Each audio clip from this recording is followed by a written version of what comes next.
Sim.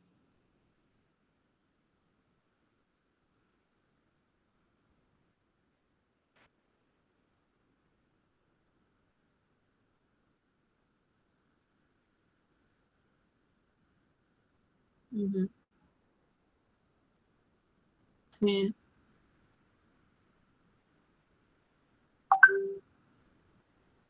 sim,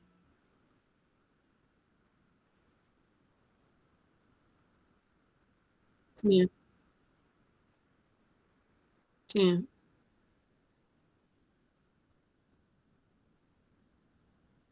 sim.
Uhum.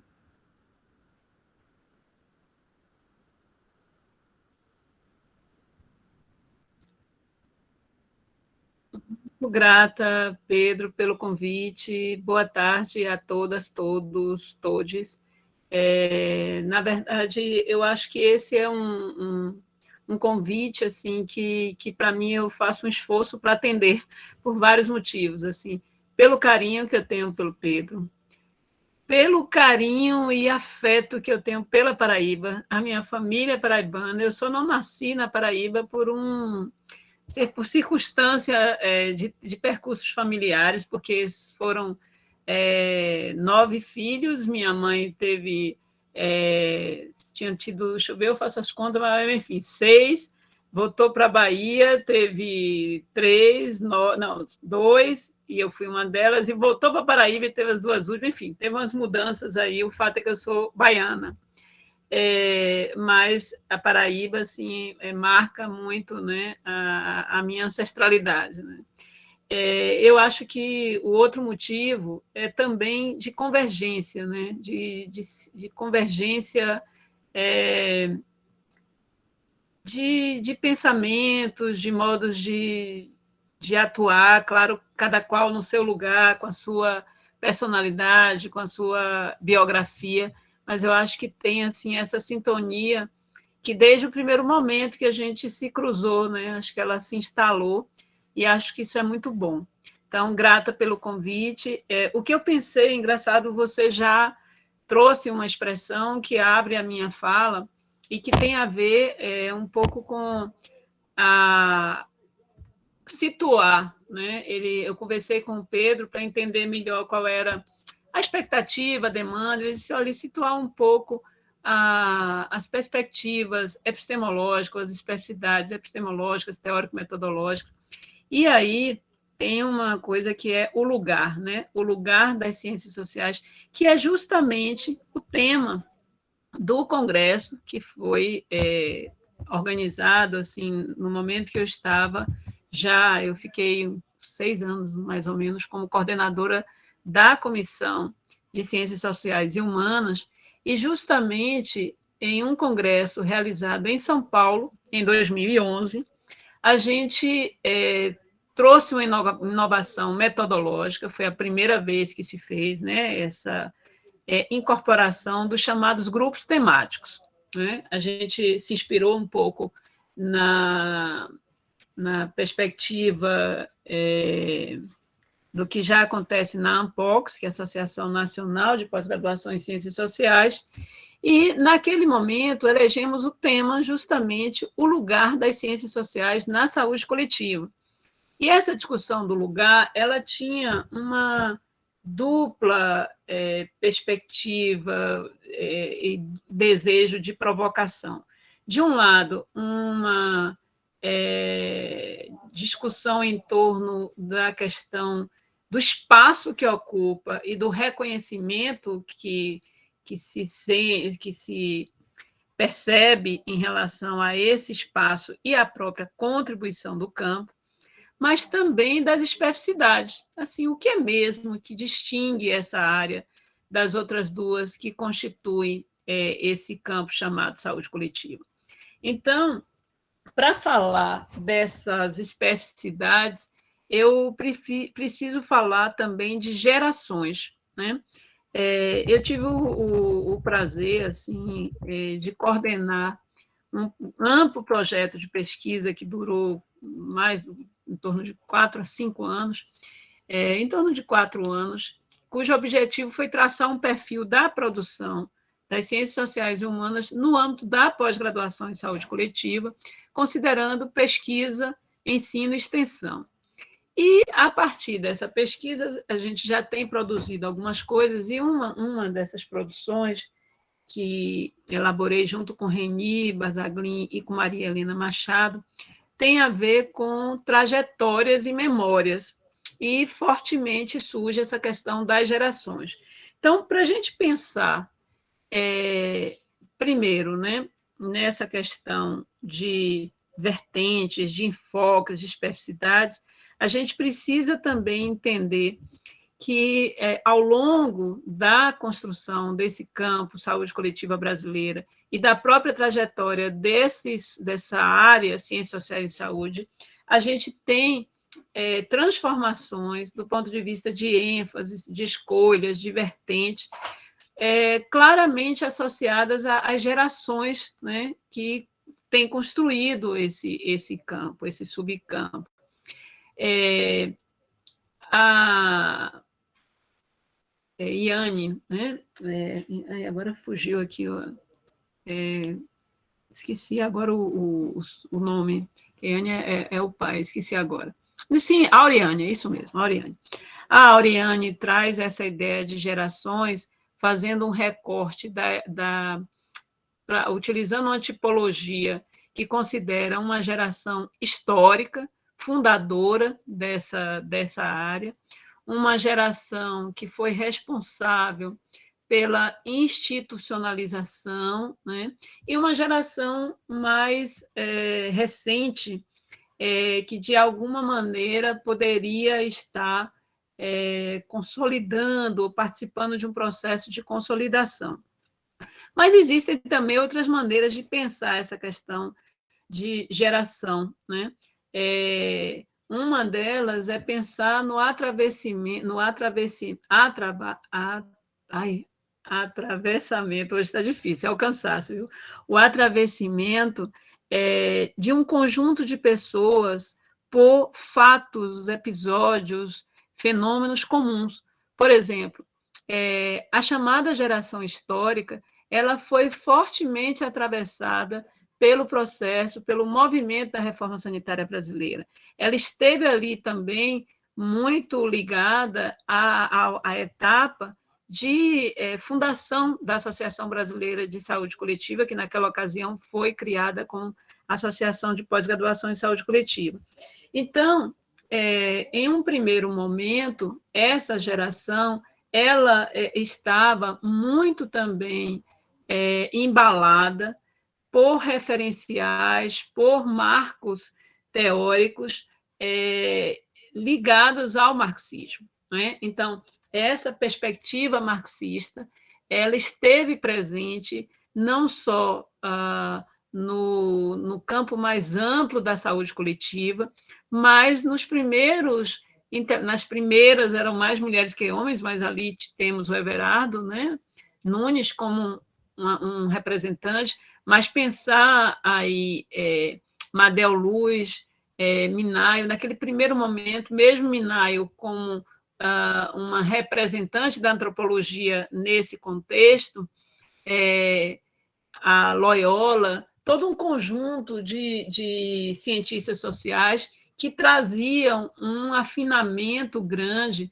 com os debates em torno das macro questões sociais, de discussão, por exemplo, sobre desigualdades sociais e os seus efeitos para a saúde, determinantes sociais no sentido mais amplo, também críticas ao capitalismo, pensando também do ponto de vista dos efeitos para a organização do sistema, o debate sobre o direito à saúde. Então, esse primeiro momento histórico em que essas lideranças buscavam ocupar um lugar dentro da formação do campo da saúde coletiva, se trazia, isso década de 70, 80, muito fortemente a vertente marxista como uma referência central e o apelo, o predomínio de temáticas macrosociais. Então, sem dúvida, a categoria desigualdades sociais e sua relação com saúde ocupava a primeira cena.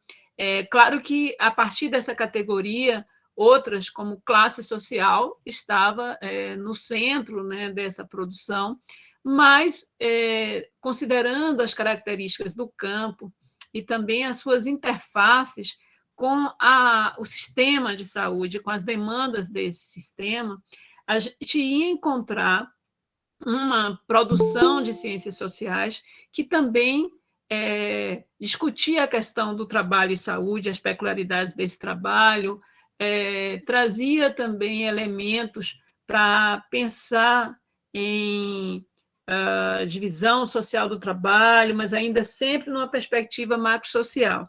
Então, pensando num sentido mais amplo, é interessante algo que nos traz, deixa eu só, o Birman, né, para situar como marcar essa especificidade de base das ciências sociais no campo da saúde coletiva. Ele vai dizer o seguinte: a introdução das ciências humanas no campo da saúde coletiva produziu uma reestruturação das coordenadas desse campo ao conferir visibilidade às dimensões simbólicas, éticas e políticas do objeto saúde, relativizando assim o discurso biológico. Então, o autor, nessa sua proposição, destaca o reconhecimento do papel mediador de dois elementos muito caros para as ciências sociais, inclusive em suas diferentes disciplinas, a linguagem e a historicidade, para compreender esse objeto chamado saúde, né? Então, de um lado, essa perspectiva do simbólico vai colocar em relevo elementos que, inclusive, vão se tornando mais marcantes próximo, né, na virada aí, entre a década de 80 e 90. As relações do sujeito com o seu corpo, com os outros. Então, esse tema da corporalidade, do corpo, das representações e significados em torno do corpo, da alteridade, que é essa relação com os outros, com as coisas, mas, dentro dessa fala de Birman, ele diz, né, coloque em relevo que as relações do sujeito com seu corpo, com os outros, com as coisas, com as instituições e com as práticas sociais são mediadas pela linguagem, pelos códigos culturais estabelecidos numa tradição histórica e linguística. Então, Birman, nessa fala, que já é de 2005, já traduz uma virada, uma certa virada quase paradigmática, né? Mas, sobretudo, de tendência, assim, uma virada do ponto de vista de enfoques teóricos, metodológicos, porque se a gente fosse situar essa perspectiva, essa contribuição das ciências sociais numa fase anterior, da década de 80, né, a gente não estaria trazendo com tanta ênfase essa dimensão da linguagem, da cultura, do simbólico. a ênfase estaria posta muito mais nas estruturas sociais, né? Nos processos macrosociais que incidem sobre a saúde. Então, outra vez, volto a enfatizar questões relativas às desigualdades sociais, ao próprio complexo médico hospitalar e de como ele se organiza, o fenômeno da medicalização, que foi fortemente discutido, investigado, teorizado por Cecília Donangelo, que é uma referência nessa etapa histórica de construção do campo e da saúde coletiva, mas especificamente das ciências sociais. Entretanto, para a gente pensar nessas transformações que guardam relação com gerações e guardam relação com a história, eu gosto muito dessa definição que traz Madel Luz, quando ela nos lembra que a saúde coletiva porta, abre aspas, uma estrutura discursiva semi-aberta, com inclusão contínua de disciplinas oriundas de diferentes campos científicos, e que, assim, tem experimentado ao longo das últimas décadas, na verdade, quando ela disse isso, a gente não tinha entrado ainda nessa década, uma complexificação de suas práticas e formas de intervenção social. Então, pensando um pouquinho nessa questão ainda de gerações, né? A gente percebe que existe aí uma geração que participou da própria reforma dos cursos de saúde, dos currículos de medicina, que viu nascer também um processo de forte mobilização social ali no final da década de 60, que é bastante influenciado pelas bandeiras marxistas e pelo modelo, né, estruturalista, o estrutural, o materialismo dialético, tudo isso fazia muito parte do olhar, do modo de olhar e para onde se olhava até o início da década de 90. No entanto, uma geração que a gente pode chamar de intermediária e que já passa a fazer parte de programas de pós-graduação que começam a ter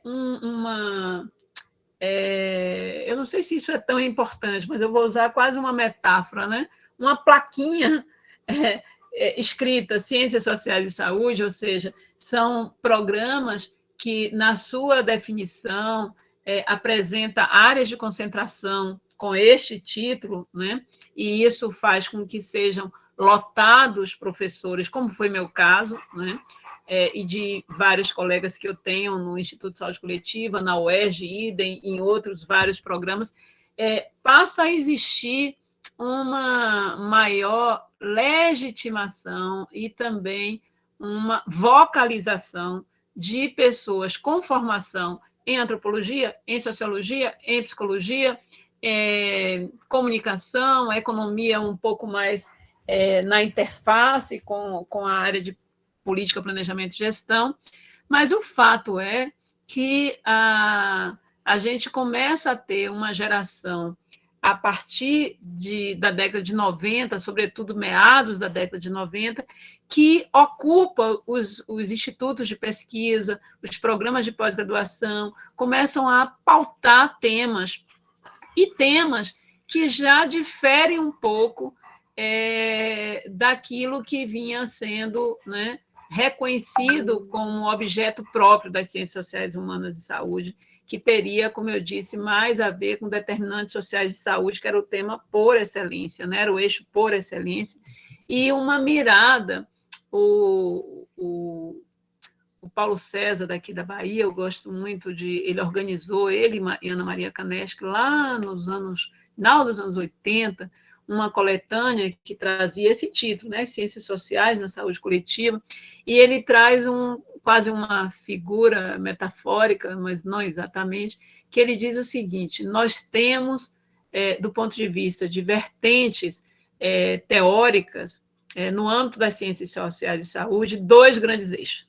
De um lado, as perspectivas macroestruturais, que estão olhando para as relações entre macroestruturas econômicas, sociais e políticas e, eventualmente, culturais sobre o processo de saúde, doença, cuidado, e nas quais ou para as quais o sujeito, a subjetividade, o sujeito, as suas experiências e a sua subjetividade se encontram entre parênteses. Então, essa é uma vertente.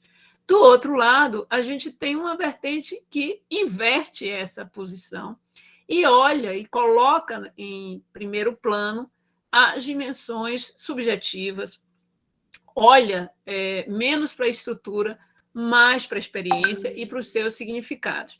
Então, essa segunda vertente, como a gente vai observar dos meus próprios estudos, de Ana Maria Kaneshke, ela explode na década de 90 e ela vai num crescente, de tal modo que neste primeiro congresso de ciências sociais ocorrido em 2011, que adotamos o formato de GT, fizemos, e eu própria publiquei depois um artigo com esse tema, né, que era observar as tendências nesse campo.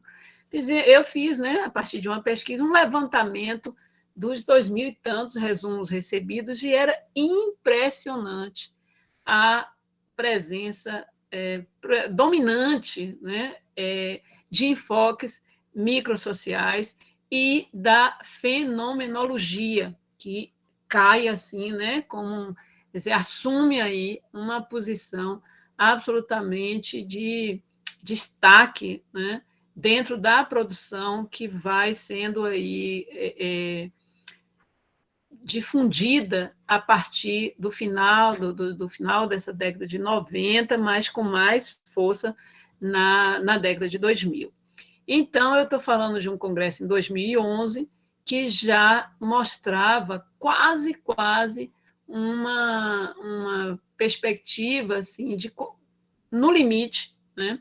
Abandono daqueles grandes estudos, de estudos, inclusive, do ponto de vista metodológico, que se valia ainda, não que isso fosse ruim, mas estudos que traziam métodos estatísticos, algumas análises sociológicas quantitativas e tal, e aí cede lugar para abordagens qualitativas e fortemente ancoradas na fenomenologia. Então, a gente pode dizer, como já assinalou Teixeira em 85, que o método histórico-estrutural que esteve em voga, né, até ali a década de 80, vai dar lugar, a partir da década de 90, não só à fenomenologia, mas a um leque variado de abordagens teóricas e metodológicas. E essa tendência, ela não só se afirma, como ela se radicaliza, e aí eu vou falar de outros 2 congressos que ajudam a pensar nessas transformações contínuas e que tem a ver, então, com uma terceira geração que emerge com o Reúne. O que é o Reúne? Né? É um grande projeto, política pública de expansão do ensino universitário, que foi responsável pela criação de cursos novos, incluindo a graduação em saúde coletiva, e de um ingresso de um contingente considerável de novos docentes nas universidades públicas brasileiras e nos programas de pós-graduação, incluindo a saúde coletiva. Então, essa expansão de quadros beneficiou também as ciências sociais, ainda é preciso que se diga, não produzindo equidade, porque as diferenças ainda existem, são profundas, mas pelo menos deixava-se de ser 1 para ser 2, 3, 4 e eventualmente 5, contra 15 de outras áreas, mas enfim, de qualquer sorte, não só tivemos a partir do Reúne uma expansão desse quadro das ciências sociais, mas também uma renovação epistemológica, teórica e metodológica. Então, essas pessoas não estavam ali apenas, né, tipo, para fazer número, né? Traziam também novidades nessa agenda, e novidades que não eram portadas só por eles ou por causa deles, mas também em grande sintonia com as convulsões sociais. E eu destaco aí alguns elementos que marcam, né, e que têm marcado, eu vou falar um pouco dos dois congressos que se seguiram. Primeiro teve o do Rio, mas a gente teve no congresso, eu marco principalmente esses dois, de Cuiabá, em 2016, esse título, né, esse mote, pensamento crítico, emancipação e alteridade, agir em saúde na diversidade. Então, passa a haver uma preocupação já nesse congresso com questões relativas ao lugar de fala, questões relativas ainda timidamente ao enfoque decolonial, uma discussão sobre as relações desde uma perspectiva crítica, universidade, sociedade, e as ciências sociais começam a trazer também um questionamento sobre, afinal de contas, por mais importante que seja o SUS, que sejam as políticas de saúde, a agenda, a nossa agenda, a agenda da saúde coletiva, se esgota no serviço, se esgota nas políticas, e do ponto de vista de contextos e sujeitos, se esgota na academia. Então, isso já dava seus primeiros passos aí. Também uma preocupação com repolitizar a área, né? De certa maneira, essa corrente, né? Essa sedução ocorrida, né? Tipo assim, ter sido tomada pela fenomenologia, eu própria me incluo nesse bonde, e de alguma maneira muito interessante, a outra perspectiva, também, né, produziu um certo desequilíbrio do ponto de vista de pensar as interrelações entre macro e micro, de certa maneira, e até um certo ponto, contribuiu para despolitizar a nossa produção, deixar fora do nosso radar questões muito importantes que estavam, né, batendo a porta.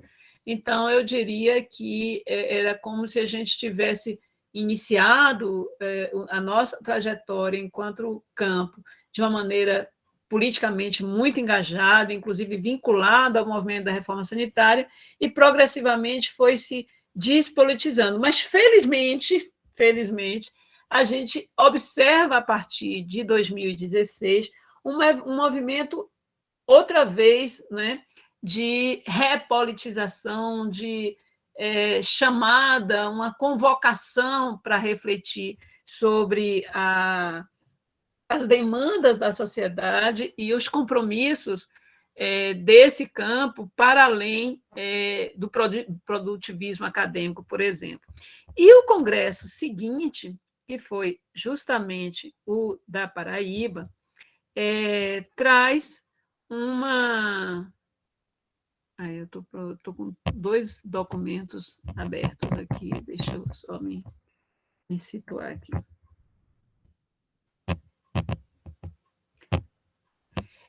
Traz essa temática: igualdade nas diferenças, enfrentamentos na construção compartilhada do bem viver e o SUS. Aí a gente vai encontrar assim uma exuberância dessa nova agenda que dialoga com o tema da decolonialidade, do bem viver, que chama atenção para o diálogo Sul-Sul e para um reencontro do Brasil com os nossos hermanas da América Latina, do Caribe, da África. Então, foi realmente impressionante essa movimentação que a gente assistiu, né, nesse percurso dos dois últimos congressos, porque foi muito acelerado esse movimento. Um movimento de sacudidela, né? Vamos pensar aqui que, atravessando questões relativas à identidades de gênero, as pautas reivindicatórias no campo racial, o dedo na ferida em relação ao racismo estrutural, a discussão também sobre arrogância da ciência e dessa produção.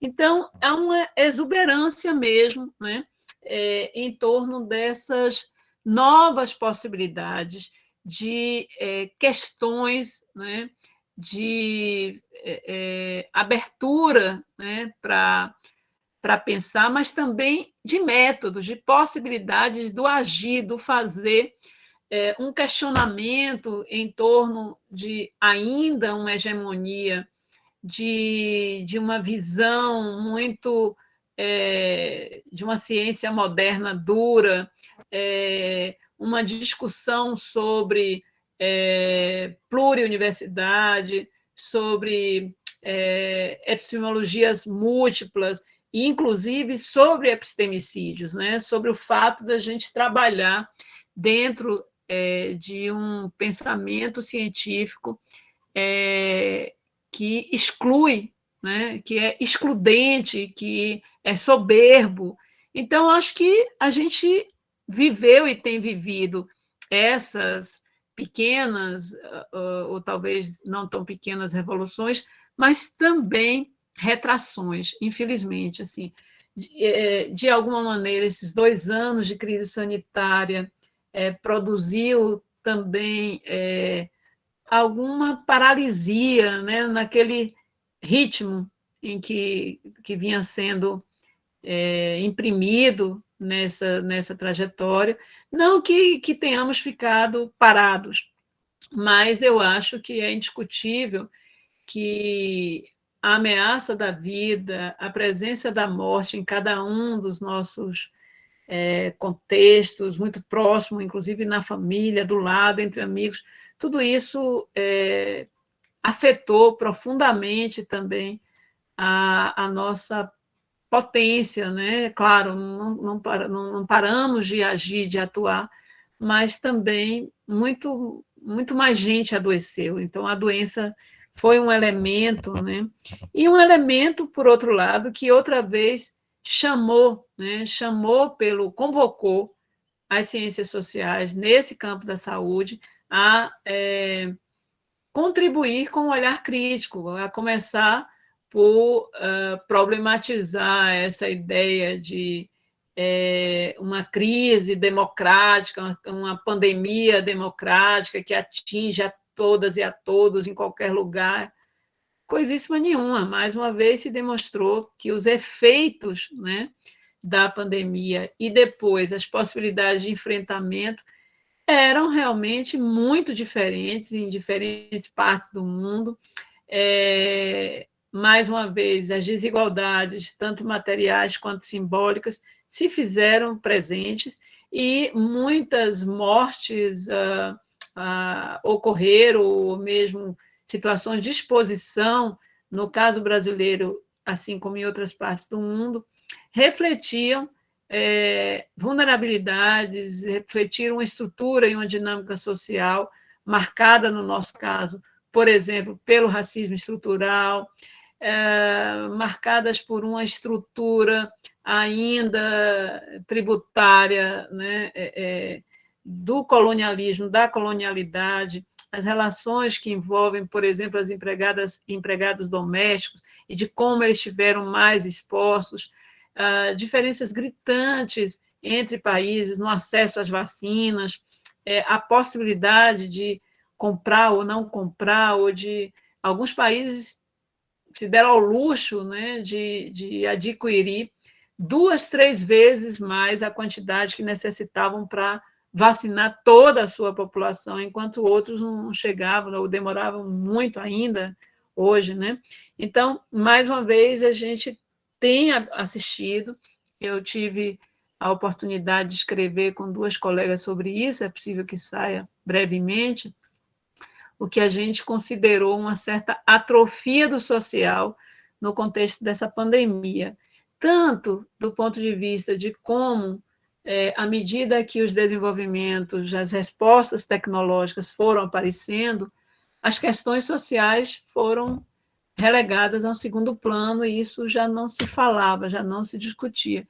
E, ao mesmo tempo, as possibilidades de produzir pesquisa ou teoria sobre esses fenômenos, sem dúvida, são muito mais, têm sido muito mais limitadas para as cientistas sociais do que para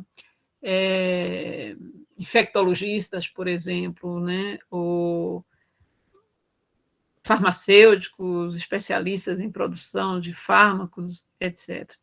É isso, gente. Eu faço assim, deixo esse primeiro panorama, né? Um pouco, talvez, dispersivo, mas a partir daí vocês vão trazendo questões e a gente vai conversando. Pode ser?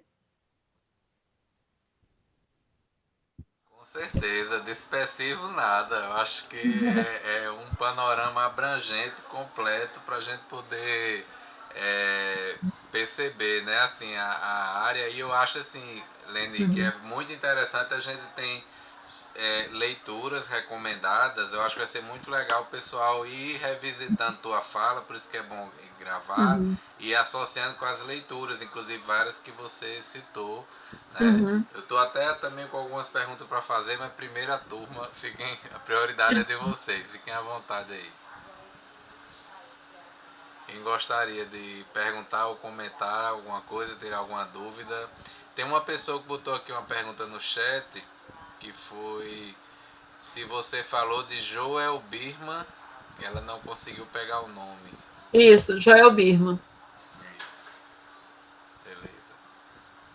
E aí, Que é gente? um que é um psicanalista, né? Então ele traz também, dentro dessa perspectiva interdisciplinar das ciências sociais, você vai ter sociólogos, você vai ter antropólogos, psicanalistas, e claro que em cada um desses sujeitos, a partir de suas formações, podem ter ênfase mais numa dimensão do que em outras, né? Beleza. A Caí, fica à vontade para falar. Onde é que eu vejo aqui o chat? Tem Eu, um já vi, já vi. É porque é, eu fico mais no Zoom, acabo ficando. Já vi agora. Obrigada. pronto, a Caí é a sua vez, fica à vontade. Boa tarde, Boa tarde. né, Caí. Obrigada, pela aula de hoje, né? A minha internet é ruim, então espero que dê certo para perguntar. Então, é, eu tive um contato, principalmente agora na pandemia, dentro dos conselhos de saúde, né? Uhum, E municipal de saúde de uma cidade do litoral do Piauí.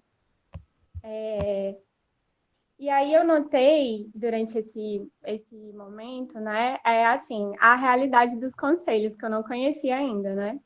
Então, uma uhum, delas, muitos conselheiros de muitos anos, então, assim, você tinha conselheiros lá de 15, 20 anos, tinham conselheiros um pouco mais novos, né, como eu, que tinha entrado, não de idade, né, mas eu digo assim, sim. de período. Uhum, E muito foi pela movimentação, né, para preparação, e muito desses novos uhum, conselheiros foi para preparar para a 16ª conferência, né, a 8+8, que aconteceu em 2019, em Brasília. E aí eu pude perceber, né, essa realidade, que não é uma realidade de agora, é uma realidade já que já tem muitos anos isso, né? Pelo menos o pouco que eu já li, tenho visto relatos assim.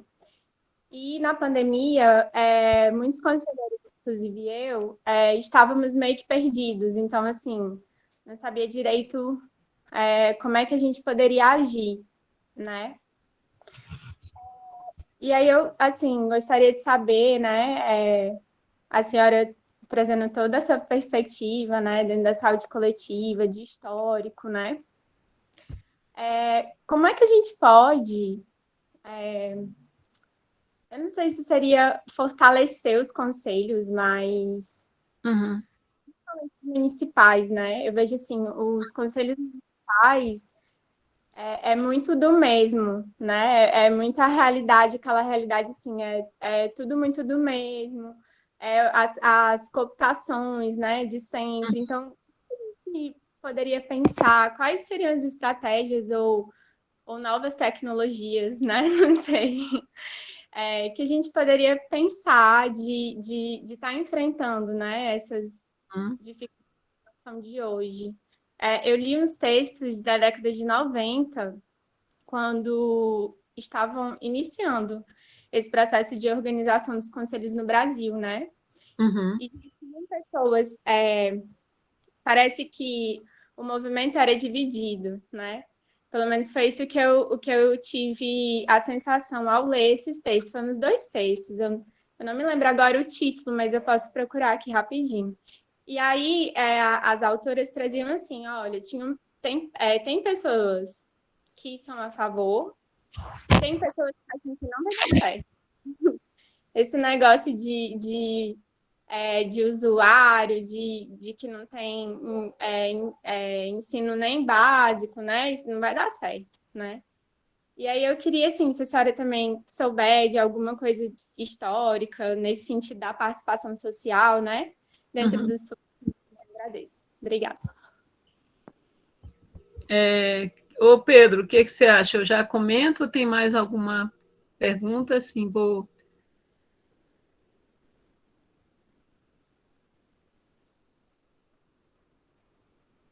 Tá.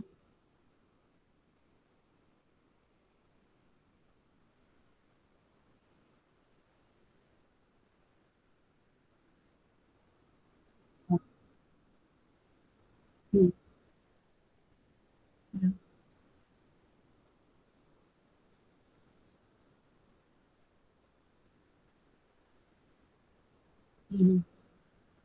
Uhum. Uhum.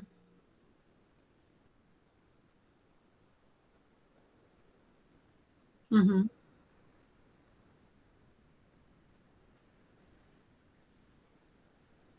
Uhum.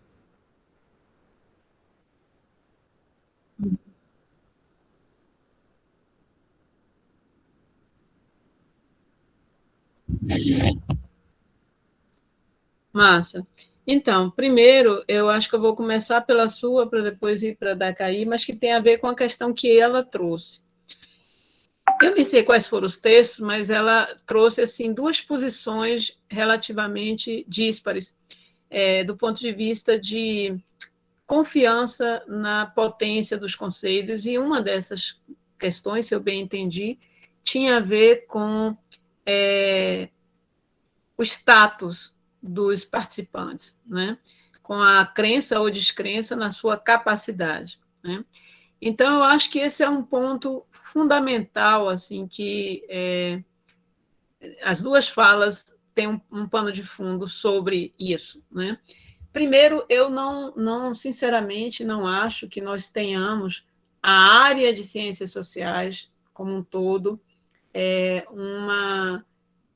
um consenso quanto a investimentos em pesquisas participativas, comunitárias, ou mesmo um discurso uníssono em torno da importância do empoderamento comunitário, e até esse conceito também é questionável, assim, mas de o interesse genuíno em refletir sobre as relações entre a universidade e a sociedade e as várias esferas dessa sociedade, né? Sinceramente, não acho que há um consenso. Acho, inclusive, que esses dois últimos congressos mostrou isso. Mostrou tensões, mostrou diversidade de posições. E o Conselho de Saúde é um bom exemplo disso, mas ele também tem.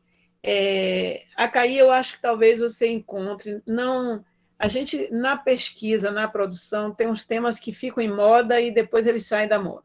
Então, teve uma época que existia, mais de 10 anos, assim, houve uma sequência de publicações sobre o papel dos conselhos de saúde, os limites dos conselhos, a burocratização dos conselhos. Então, hoje eu não acho que ele está em alta, mas, de certa maneira, uma das coisas que a gente percebe é que também há um questionamento, para além do Brasil, para além do SUS, se esse tipo de estrutura funciona, não porque tem usuário e pela escolaridade desse ou daquele, mas pelo o vício de base. Assim. Aqui ou em qualquer outro lugar, você tem um arranjo, né, que tende a alimentar burocracias, tende a ser fisiológico, né? É difícil, não é que não seja importante, o difícil é romper com essas estruturas. E nisso as ciências sociais podem ajudar bastante, né? Quer dizer, a reflexão em torno as análises institucionais é uma das abordagens, né? Eu acho muito interessante. Então, você fazer uma análise institucional de como os papéis são instituídos, de como se dão os rituais nesses espaços, e você pergunta assim, o que pode ser feito? Eu acho que uma coisa que sempre ajuda é provocar, é puxar um pouco a toalha da mesa e deixar alguns pratos, ou pelo menos um copo e cair. Não precisa quebrar. Se quebrar também faz zoada. Né? Então, o que é ruim é entrar nisso e, de repente, se acomodar na engrenagem. Porque quando você fala, tem gente que está lá há 15, 20 anos, tem os que chegaram. Se os que chegaram estão sentindo alguma coisa, né, morfando ali, mas rapidamente se acomodam, né? Então, eu diria que provocar, incomodar no sentido, é assim mesmo, não pode ser diferente, e tem que ser estratégico também, porque isso também o planejamento ajuda, né? Essa contribuição de Carlos Matos, de Mário Testa, de pensar estrategicamente, assim, se você chega lá e diz isso não funciona porque essa pessoa está há 15 anos, porque as decisões já foram tomadas, porque já está tudo muito acertado a priori, né? Porque, obviamente, o que acontece é que há um desvio de função, né? de funcionalidade, e aquilo ali se transforma num ritual absolutamente inócuo para o que seria a sua função de fato, né? É um desvio absoluto. Então, acho que provocar de uma maneira estratégica, que não seja se referindo a como está, mas fazendo as pessoas pensarem, né? Produzindo aí. E aí, na direção de Pedro, eu já fiz a ressalva sobre o quanto me parece que essa questão de valorização da pesquisa de base comunitária, da pesquisa participativa, não é um consenso. Ainda existe uma visão dessa ideia de conhecimento científico e senso comum, e o senso comum é aquilo que não tem valor, e nós, então, somos os iluminados, e às vezes até mais iluminados do que outros, o que dobra a nossa arrogância, né? No sentido de que a epidemiologia não está conseguindo ver isso, mas nós aqui, só que continua sendo nós, né? No sentido de que se você realmente está interessado em construir reações dialógicas, não é um bom começo você se colocar no lugar de quem sabe e vai transmitir, né? Já começa mal esse. Então, o que a gente tem aprendido, eu comecei no ISC com um programa chamado Família e Saúde, e isso aconteceu em 96, por aí, e 99 foi quando a gente instituiu o FASA, e pouco tempo depois, 3, 4 anos, agregamos a palavra comunidade. E isso surgiu porque, durante um bom tempo, eu trabalhei com a avaliação da saúde da família, né? Quase 10 anos. avaliação de satisfação do usuário, avaliação lá, da política, do programa, do não sei o quê, da relação de trabalho, da humanização. Só que foi chegando, assim, ficando muito claro que a gente estava olhando mais para o serviço, mais para a perspectiva dos profissionais e menos para a perspectiva dos territórios, das comunidades. E que não era só, a gente primeiro botou a lente no encontro. Não, então vamos olhar para o encontro. Depois a gente falou, não é suficiente. Vamos sair mesmo para ir para lá, né? Para estar lá com. E aí isso modificou, transformou muito as nossas práticas e possibilidades. Então, você viu um pouco do projeto que nós temos agora, que é o Eclipse. É realmente assim, a gente vai lançar, bicho, assim, daqui a alguns, no mês que vem, um filme feito pelas mulheres de Orobó. Elas diziam, eu não sabia que eu era capaz de fazer um filme, né? E um projeto que tem como foco uma enfermidade, que é a leishmaniose cutânea, mas que você precisa olhar, às vezes, com lupa para descobrir esse nome lá, porque ele não aparece, uma vez que a gente não trabalha com a ideia de que é a doença que é, de fato, o foco. São as pessoas, são os lugares, é a vida delas, são as experiências delas, que também, no conjunto, no rol, existe aquela enfermidade, né? Mas isso muda, né? Muda bastante a visão. Enfim, então eu acho que essa questão da comunidade, ela precisa também, não pode ser romantizada, é um contexto complexo, a comunidade não é a comunidade, muitas vezes a gente mete os pés pelas mãos quando pensa na interlocução com lideranças comunitárias, às vezes são também nichos de poder e grupos que se colocam como nós representamos, nós somos. E aí um monte de gente está fora desses nós, né? Então, são muitas coisas para aprender, são armadilhas também que a gente vai procurando escapar, né? E às vezes não escapa. Enfim. Obrigado aí. Vamos lá, quem se anima agora de continuar o bate-papo? Vamos fazer uma sequência dessa vez, será que a gente consegue? Jonathan, quem mais?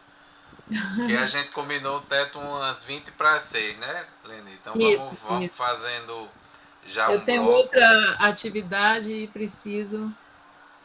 Se puder, Pedrinho, ser até 5h30 ainda seria mais Pronto. interessante para mim. Tranquilo, Porque, então é melhor então a gente fazer um bloco mesmo agora, né? bom, Vamos aproveitar logo, além de Jonathan, quem mais gostaria de participar. mas aí o Jonathan já pode falar e aí Vai os outros Jonathan, vai vão indo se aí. animando. Valeu. Certo, boa tarde, gente. Boa tarde. Primeiro, agradecer, fazer como a Caí, né? Agradecer pela sua disponibilidade, pelas suas palavras, principalmente pela partilha aqui com a gente, né? Um momento de muito crescimento. A gente talvez nem esteja habituado a falar tão cientificamente, né? A ouvir uma pessoa tão culta falando assim com a gente. Claro que com os professores também é parecido, mas estar em momentos assim enriquece a gente também. E aí a minha pergunta é bem singular, né? Bem particular minha, que trabalho na saúde mental. E aí eu queria saber como você enxerga esse pós-pandemia agora que a gente está começando a vislumbrar nas políticas públicas, na vivência também das pessoas, para o campo da saúde coletiva, claro. Tá bom, vamos ver se tem mais alguma questão.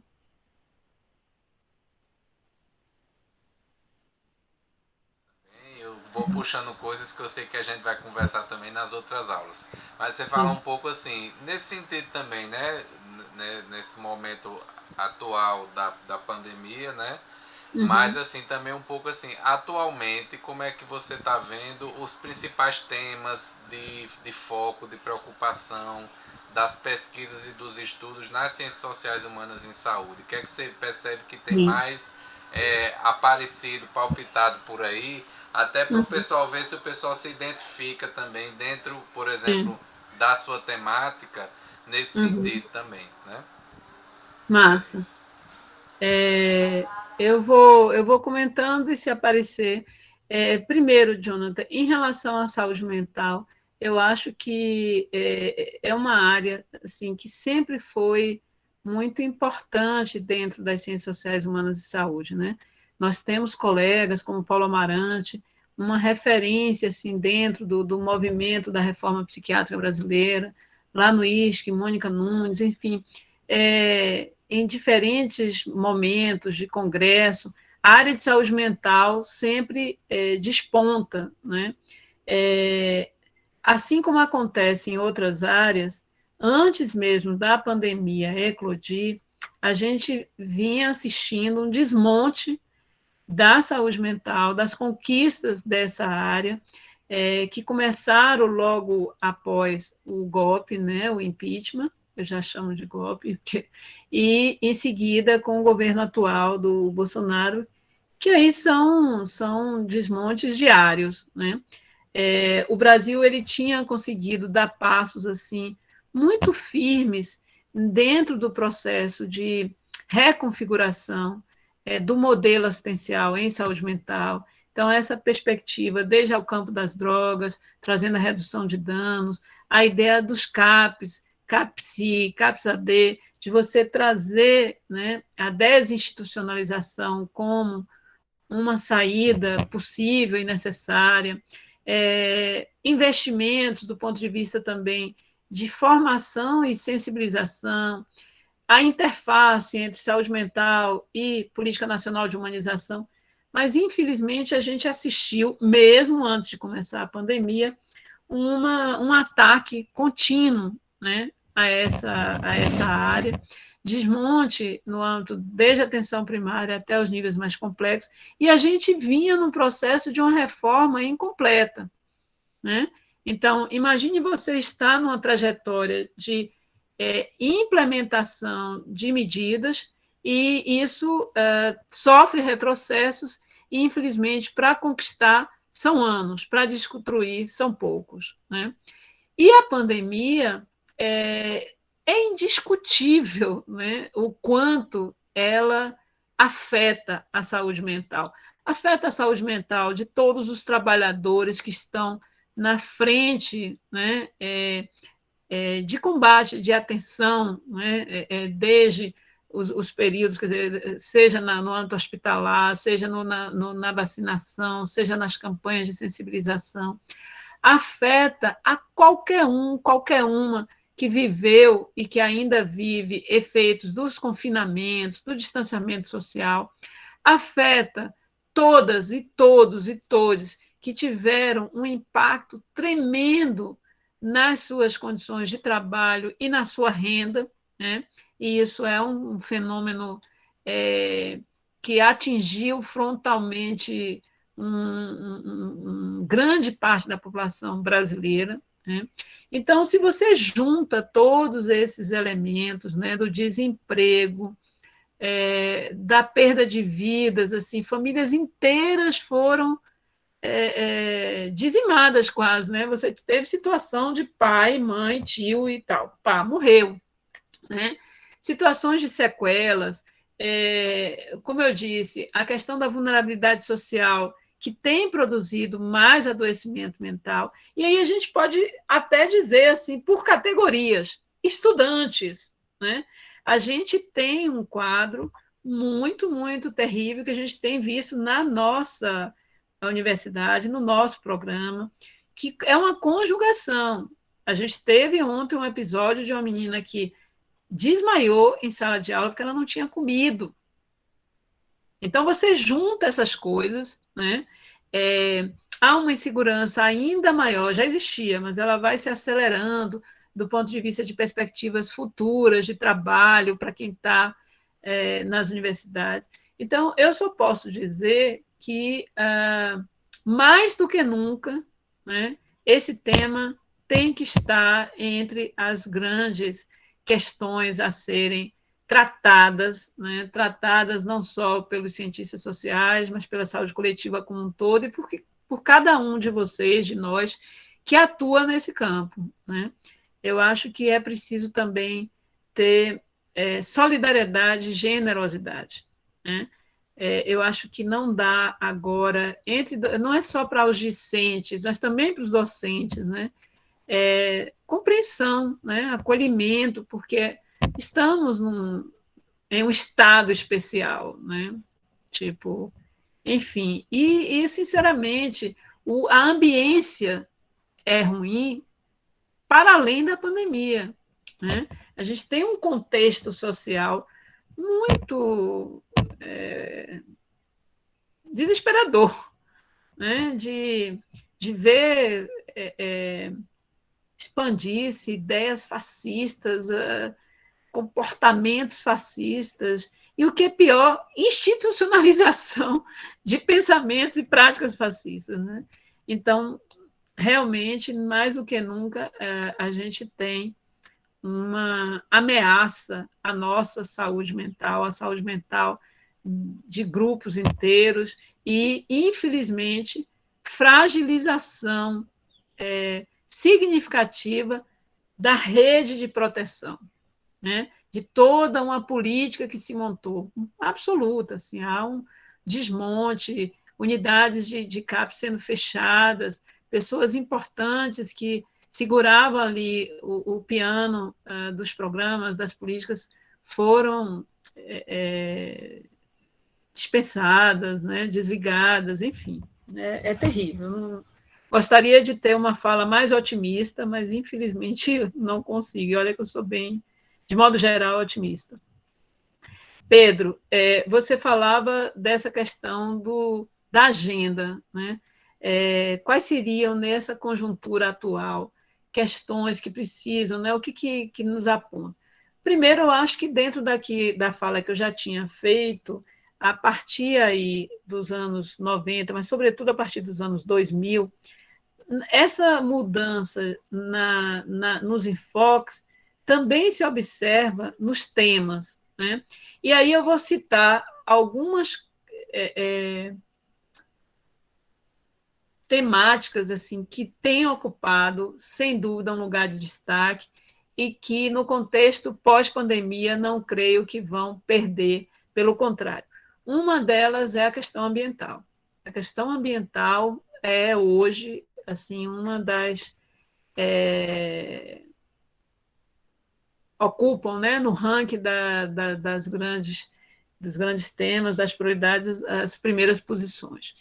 Outra são todo o conjunto de questões que podem ser colocadas em duas expressões que estão muito em voga. Lugar de fala e pode o subalterno falar. Acho que essas duas expressões apontam na direção de representatividade, de possibilidade de alguém, né, estudar ou tratar de um tema sem que isso não esteja combinado com, né, imbricado com, né, e, ao mesmo tempo, um questionamento muito, muito progressivo em relação à questão da autoridade e do poder nas produções, seja de sala de aula, seja de pesquisa, né?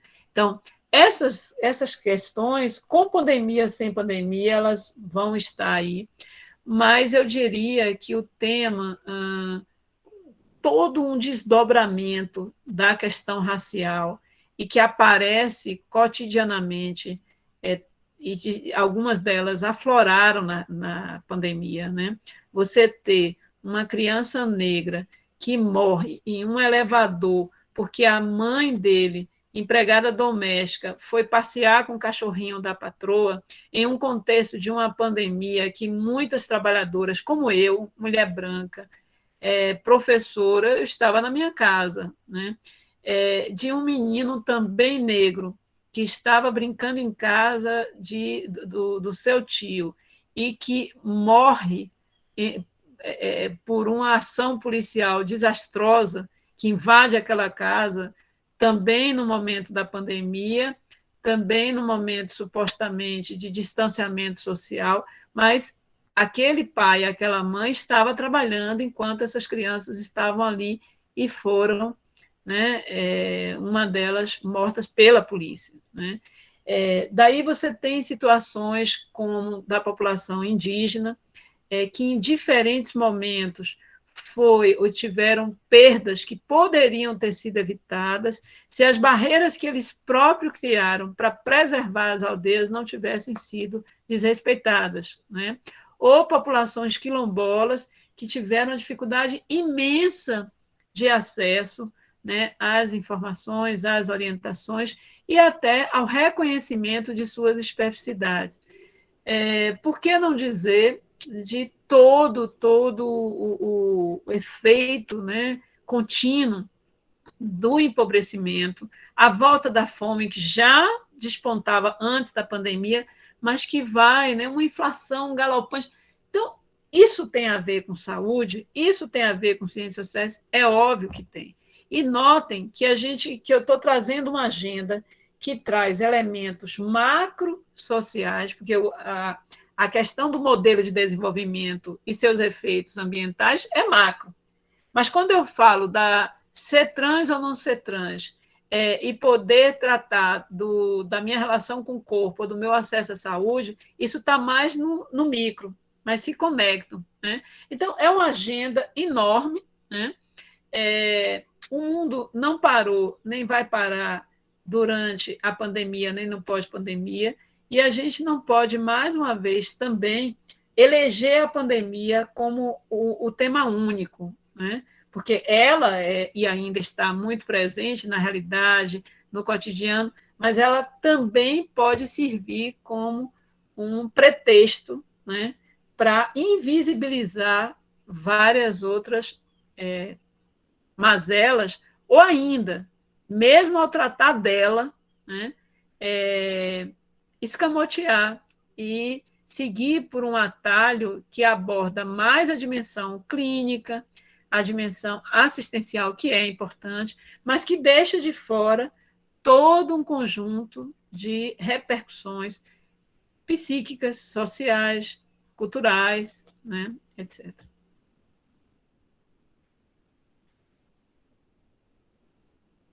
Realmente amplo, você deu aí. Pedrinho, eu esqueci uma coisa. Sim. Que não pode deixar de constar nessa agenda, que tem a ver com aquela frase, lugar de fala, e também tem a ver com pode o subalterno falar. A categoria ativismo. Tá? Ativismo é algo que chegou para ficar. E aqui eu não estou fazendo... no sentido de que você observa os movimentos, né? Tem uma coisa das ciências sociais, gente, que pode parecer muito abstrato, mas não é. É uma certa dialética entre duas expressões, estrutura e agência, né? A estrutura que tem mais a ver com aquilo que é da ordem do mais sedimentado. Então, o modelo como está estruturado, por exemplo, o ensino no Brasil, o serviço de saúde, como é que as classes, mais ou menos... Eu vou dar um exemplo bem concreto dessa perspectiva da estrutura social. Se você sai, assim, no Brasil, raramente, eu diria que nem acontece, você encontraria no mesmo prédio um pedreiro, morando ali como proprietário, um engenheiro e um professor universitário e, eventualmente, também um artista de rua. Essas 4 condições, status, né, estariam no mesmo prédio.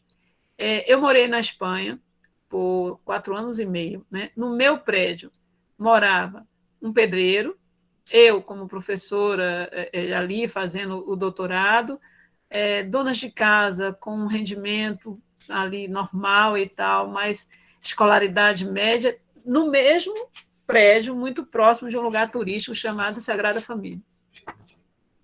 Então, a gente observa que a estratificação social no país, no nosso, ele é muito demarcado, de certa forma, associada tanto à questão da escolaridade, então, as chances das pessoas com maior escolaridade de terem maior renda, mas também com heranças, com linhagens dentro, né, se você é filho de um empresário rico e de uma família quatrocentona, de não sei o que, isso vai seguindo, e essas famílias se cruzam às vezes no trânsito e às vezes nas fronteiras que as cidades brasileiras têm, né? Mas a gente está falando de estrutura, disso que demarca, de certa maneira, algo que coloca essas pessoas em uns lugares. Mas não precisa, né, e não poderia ser algo para sempre, ad infinito, porque agimos, as pessoas agem, atuam. Então, a agência tem a ver com esse movimento das pessoas, dos sujeitos, que transforma a estrutura. Mas o agir também é limitado pela estrutura. Eu não ajo no vazio, né? Então, essa dialética entre agência e estrutura é muito interessante pensar, porque se é possível agir, é possível transformar, né? Então, eu acho que é isso que nos dá um pouco de esperança, ou quem sabe muita esperança. Obrigado, querida. Vamos lá, uma última chance aí, que a gente está encerrando aí. Se alguém quiser fazer a última chance hoje, né? Vamos ter com certeza E outros não precisa momentos. ficar com medo, viu? Eu fiquei preocupada quando o Jonathan falou. Uma pessoa tão culta. Não pensar, Jonathan, não se ligue assim, tipo, vocês, nós todos, somos cultos, somos cultas, né? Nós temos conhecimento, experiências, visões. É poder falar disso sem medo, né? Sem medo de achar que é menos, né? Sim, mas eu falei pela profundidade dos debates que você traz, Não, professor. eu Não foi com medo, entendo, não. entendo. É só porque, às vezes, isso pode intimidar, né? Pode intimidar. Sabe aquelas coisas que às vezes rolam? Eu já vivi isso quando eu era estudante. Você faz uma pergunta, sim, mas você, eu não sei se você leu fulano de tal, por que esse crânio de tal, e alguns citam até a página 2 do capítulo Y. Tudo bem, o problema é quando isso é posto de um jeito que parece ou pretende desqualificar o outro, né, enquanto capacidade de elaborar o que quer que seja, né, de pensar o que quer que seja. As crianças são ótimas para isso, né? Elas não têm elas desmontam a gente, às vezes frequentemente nos deixam sem respostas, né? A gente fica dizendo, pô, que coisa chata, criança, né? Por quê? Porque elas nos deixam sem respostas, porque muito das perguntas são, de fato, constatações de como vivemos numa engrenagem muito louca, né? E às vezes a criança bota o dedo na ferida. E aí, gente? Alguém mais?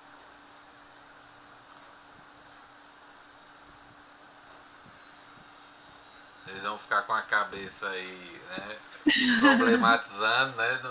Nos próximos dias, né? Ó, então, pra gente fechar, Lene, eu vou fazer mais duas questões, né? Aí você fica à vontade para fechar e fazer suas considerações finais. Beleza. Primeiro é o seguinte, lá bem no início da sua fala, você em algum momento também você trouxe a relação dessa ênfase mais macro, né, estrutural, digamos assim, né, e a ênfase mais micro nas relações, nas subjetividades, Sim, né, nas identidades, enfim. sim. E né, essa é uma tensão que continua hoje, né? E aí eu queria assim, ver como é que você observava isso um pouco atualmente no nosso campo, na saúde coletiva, porque muitas vezes, por mais que eu digo até a gente enquanto sociedade, eu acho que a gente já teve muito avanço, por mais que ainda tem muito a avançar, mas a gente teve muito avanço nesse ponto de vista da identidade, da expressão das pessoas, das subjetividades, né? Enfim, de várias questões do ponto de vista, né? Mas eu sinto que às vezes para muitas pessoas da saúde coletiva é a expressão que você usou, isso fica entre parênteses.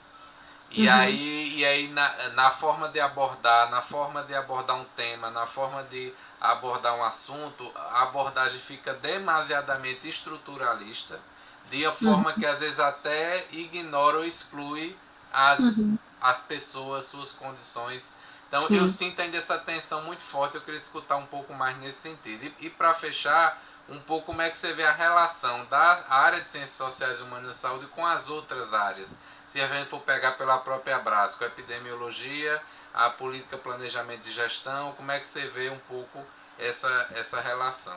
Era isso. Bom, o engraçado é que a segunda questão daria um outro encontro, né? Porque ela já Tá trata. mesmo. Desculpa, vai. Você dá uma pitadinha aí.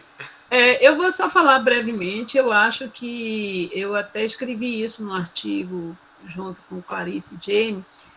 Uma coisa interessante que se observa nas novas gerações de docentes, de pesquisadores, é menos, de certa maneira, menos corporativismo, assim, uma certa relativização dessa ideia de que eu sou epidemiologista, eu sou cientista social, e uma abertura maior para interdisciplinaridade. Eu acho isso muito positivo, mas isso é só uma parte da questão, né? Do processo. Também é fato que nas estruturas de poder, como é o caso da Abrasco, isso é bem mais lento, mas também observo o fato de Rosana Onoco hoje estar na presidência da Abrasco é um sinal muito positivo, né? Aponta na direção de uma maior integração, valorização, reconhecimento dessa área. E ela também é uma pessoa meio híbrida, né, que transita entre as ciências sociais e a política e planejamento. Eu acho que a gente ainda tem desafios, ainda somos contra-hegemônicos, mas eu nem tenho certeza se isso é de todo ruim, porque ser contra-hegemônico também nos coloca com a sensibilidade mais à flor da pele, de repente, para essas questões tão necessárias. E sobre a primeira questão que você trouxe, eu diria o seguinte: na verdade, o Bourdieu, dentre outros, mas Bourdieu é um pouco o nome, né, é considerado um desses autores que marca uma busca de rompimento com as perspectivas dualísticas, ou é isso, ou é aquilo, ou é o sujeito, ou é a sociedade, ou é o subjetivo, ou é o objetivo, enfim, ele, de alguma maneira, tenta, até na sua teoria, construir uma dialética que articule mais. Outros também fizeram, e hoje se fala muito da virada ontológica, né? O que eu posso dizer é que eu vejo trabalhos que são mais felizes e eficazes na busca dessa integração, mas também é certo que nenhum de nós, fazendo, por exemplo, estudante de mestrado e doutorado, eu não recomendo que ele se arvore a tratar disto e daquilo com a mesma intensidade, jamais. Mesmo procurando um olhar que traga uma melhor integração entre macro e micro, o seu trabalho deve tender para um ou para outro, sob pena de não chegar a lugar nenhum, de você não ter condições, nem assim, porque qualquer das análises vai precisar de referenciais próprios e de recortes específicos, inclusive metodológicos. E se eu caminho numa perspectiva mais macro, eu vou definir determinadas fontes, determinados níveis de análise. Idem para o micro. Eu vou trabalhar num terreno tal, eu vou usar entrevistas, Então, não é ruim, não é condenável, e é necessário, inclusive, que o trabalho tenha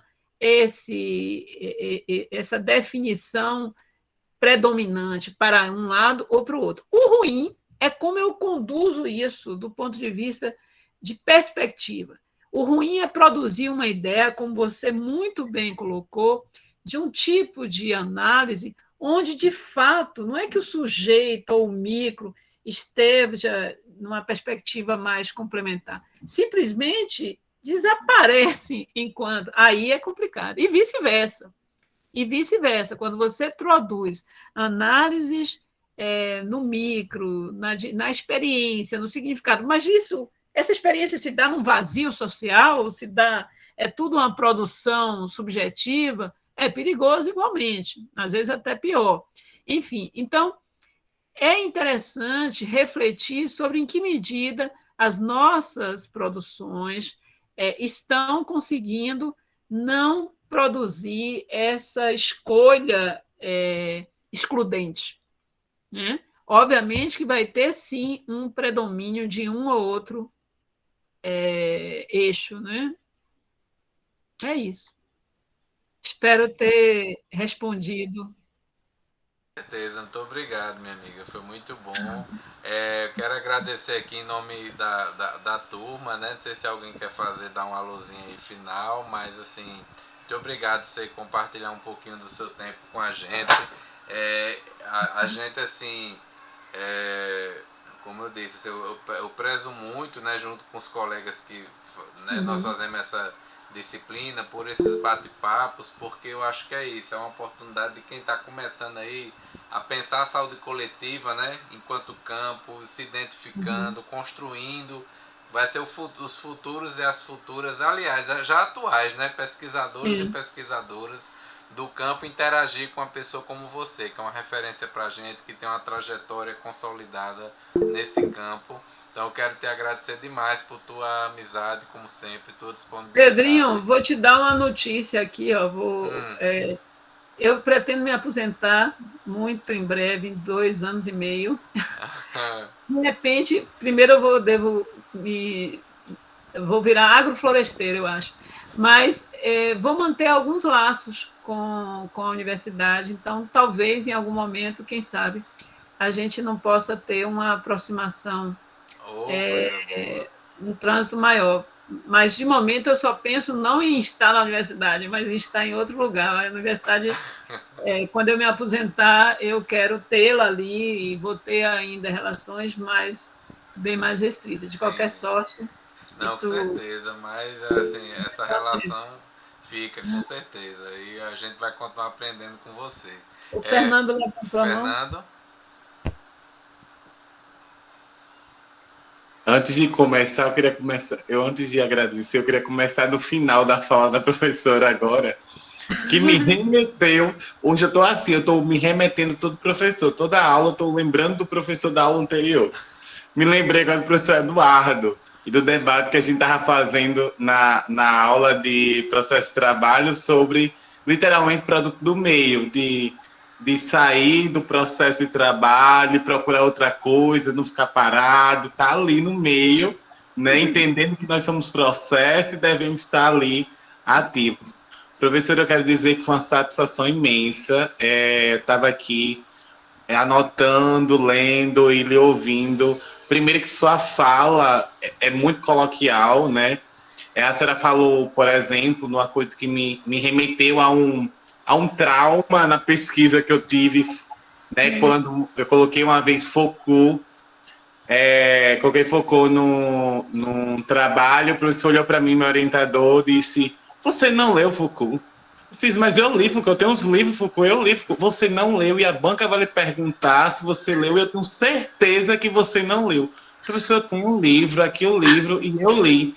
"Não adianta me enganar, eu sei que você comprou e nem abriu o livro ainda para ler, porque você não leu. Tire Foucault." Eu falei: "Meu Deus do céu, tá bom, eu não li." O que a senhora falou me remeteu muito, e também suas colocações em saúde coletiva. Eu acho que a gente entender as ciências humanas, além do campo de saúde, né, de ciências da saúde, é muito importante. Entender que gênero, que o processo de envelhecimento, que o processo de construção, que o processo coletivo vai além da saúde central, é muito importante. A senhora literalmente trouxe um brilhantismo, não só para a aula, como para a minha formação, acho, de todas as colegas e os colegas. A senhora vai se aposentar. Eu não digo que a educação vai perder um pouquinho por conta dessa aposentadoria, porque tem gente chegando, mas com certeza a senhora deixou marcas desse processo para quem passou pela senhora. E nós hoje, que passamos, né, um terço pelo menos, podemos dizer que a senhora também fez parte desse processo formativo e quero, né, futuramente lá na frente, né, ser pelo menos a cutícula da sua unha de tanto conhecimento. Espero, quem sabe, um dia chegar lá, mas muito obrigado, me sinto honrado, professor. E obrigado, professor Pedro, por trazer essa querida colega. Fernando, então, já que você foi, assim, primeiro, muito lindas suas palavras, eu vou mostrar para vocês um pouquinho do lugar onde eu pretendo dirigir as minhas energias futuras, que é esse lugar que eu estou aqui. Vou mostrar um pouquinho para vocês, tá? Ibicoara é o nome do lugar, mas aqui é uma serra, Serra de Sincorá. Não sei se vocês conseguem ver aqui. Vocês conseguem ver, gente, essa serra? Sim, sim. Então, aqui é a serra. Lá em cima tem um lago bem, bem legal. Vou mostrar só um pouquinho aqui para vocês. É esse lugar que tem me alimentado bastante ultimamente. Tem um jardim de pedras. Para ver se eu consigo chegar rapidinho ali e a gente termina. Porque eu acho também que a pandemia trouxe esse aspecto, né? Da gente começar a pensar em outras possibilidades de vida. Tipo, eu acho que não podemos ter medo de mudar. A mudança sempre pode apontar numa direção. Mudar quando a gente sente que